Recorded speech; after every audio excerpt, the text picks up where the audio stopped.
Assalamualaikum warahmatullahi wabarakatuh. Perkenalkan, nama saya Sulistianingsi. Saya berasal dari kelas 12 TKJ 1.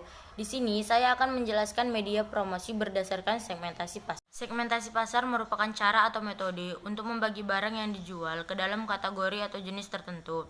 Manfaat segmentasi pasar yang lain adalah memudahkan pembisnis untuk mempromosikan produk yang dijual agar dapat menjangkau jenis pelanggan yang sesuai dengan produk. Ada beberapa tipe-tipe segmentasi pasar dan media promosinya. Yang pertama yaitu segmentasi lokasi. Segmentasi ini membagi ke kategori bisnis berdasarkan lokasi.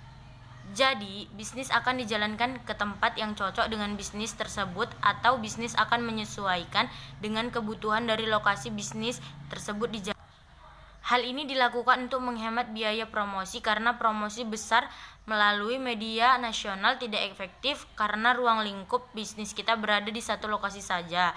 Promosi di media sosial juga bisa dilakukan dengan catatan menggunakan nama akun yang mengspesifikasikan daerah bisnis dijalankan seperti krim penumbuh rambut Pekanbaru, Ahli Air Kampar, atau Pekanbaru Pet Shop. Yang kedua yaitu segmentasi waktu.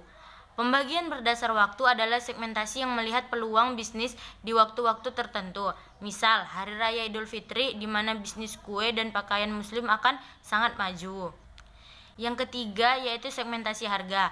Harga juga berpengaruh dengan bisnis yang hadir di sekitar kita. Misalnya, kenapa di Indonesia lebih banyak barang produksi dari Cina? Hal ini dikarenakan harga barang produksi Cina yang relatif murah dibanding barang produksi negara lain, bahkan produk dari Indonesia sendiri. Ini membuat Indonesia menjadi negara yang berpotensi menjadi target pasar Cina yang mengincar masyarakat yang cenderung memilih produk dengan harga yang terjangkau. Yang keempat yaitu segmentasi demografi. Tipe segmentasi ini dibuat berdasarkan variabel umur, jenis, kelamin, dan pendapatan atau penghasilan masyarakat. Demikianlah penjelasan yang dapat saya sampaikan. Lebih dan kurangnya saya mohon maaf. Saya sudahi dengan wabillahi taufiq wal hidayah. Wassalamualaikum warahmatullahi wabarakatuh. Segmentasi pasar merupakan cara atau metode untuk membagi barang yang dijual ke dalam kategori atau jenis tertentu. Manfaat segmentasi pasar yang lain adalah memudahkan pembisnis untuk mempromosikan produk yang dijual agar dapat menjangkau jenis pelanggan yang sesuai dengan produk. Ada beberapa tipe-tipe segmentasi pasar dan media promosinya. Yang pertama yaitu segmentasi lokasi.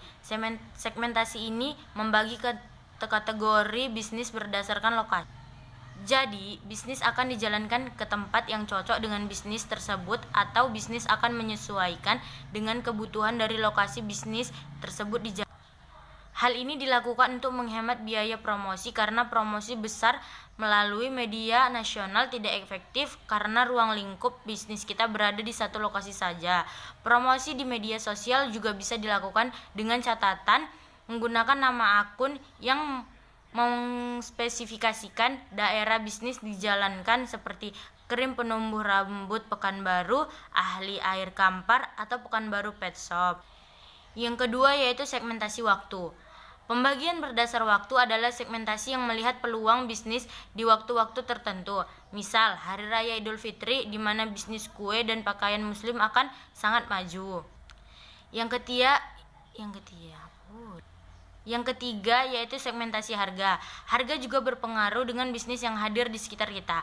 Misalnya, kenapa di Indonesia lebih banyak barang produksi dari Cina? Hal ini dikarenakan harga barang produksi Cina yang relatif murah dibanding barang produksi negara lain, bahkan produk dari Indonesia sendiri. Ini membuat Indonesia menjadi negara yang berpotensi menjadi target pasar Cina yang mengincar masyarakat yang cenderung memilih produk dengan harga yang terjangkau. Yang keempat yaitu segmentasi demografi. Tipe segmentasi ini dibuat berdasarkan variabel umur, jenis, kelamin, dan pendapatan atau penghasilan masyarakat. Demikianlah penjelasan yang dapat saya sampaikan. Lebih dan kurangnya saya mohon maaf. Saya sudahi dengan wabillahi taufiq wal hidayah. Wassalamualaikum warahmatullahi wabarakatuh.